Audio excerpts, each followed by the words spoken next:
After ascending to the throne of Brittany, Arthur, as had happened to his father, faced strong opposition from the nobles of the region. Many disputed his right to the throne and considered him a bastard. Others refused to kneel before a boy who was barely out of diapers. Arthur also had allies.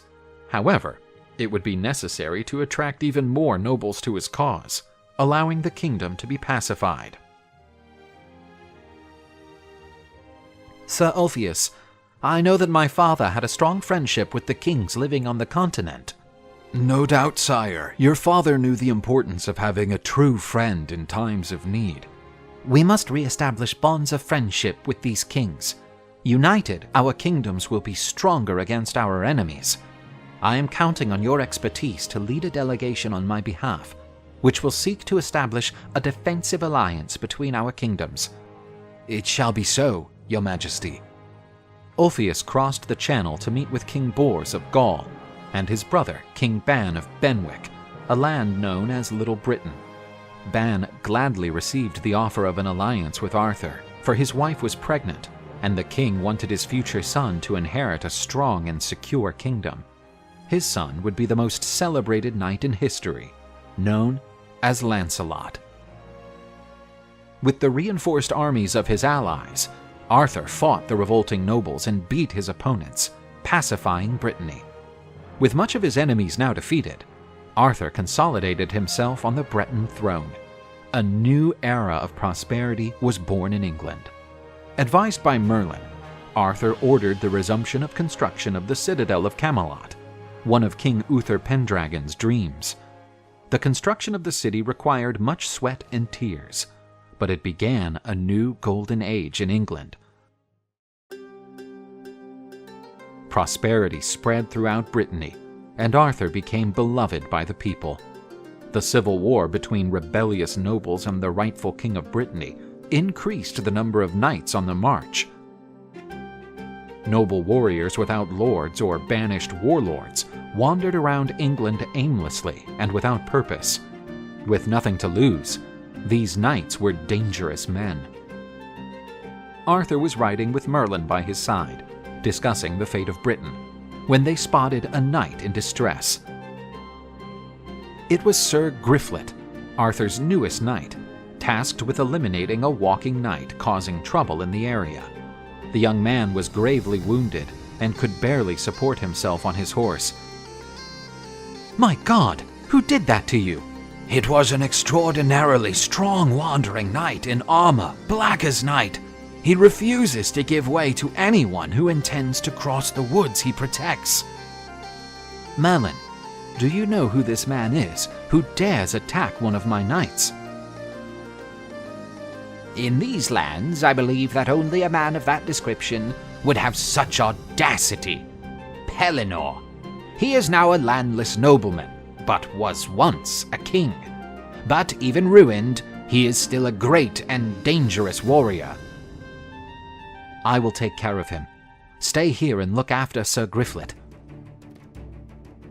Arthur rode off toward the woods, ignoring Merlin's advice not to face the Black Knight. Inside the woods, Arthur was impressed by the various shields hanging from the tree branches. In the coat of arms, he recognized the weapons of some experienced and valiant knights, all defeated by Pellinor. At the end of the corridor of intimidating shields stood the Black Knight, a clearly imposing figure. This path is closed. Turn around or you will regret it. Arthur, at that moment, had no insignia identifying him as king. He found this beneficial, as he could gauge people's character without them being intimidated by his title. I am here to avenge Sir Griflet and free this passage once and for all. So be it, but don't think you will have the same luck as your friend, for you will not escape from here alive. The two knights violently clashed their spears on their opponent's shield. Finally, a worthy opponent. I was tired of taking down knights who would barely serve as squires. They attacked each other again, and stalemate prevailed.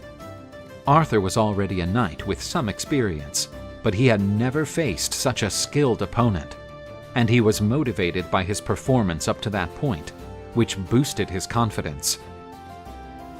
In the third confrontation, the Black Knight's spear found a gap in Arthur's armor and struck him in the shoulder. You look like one of those knights who surrenders right after the first superficial wound.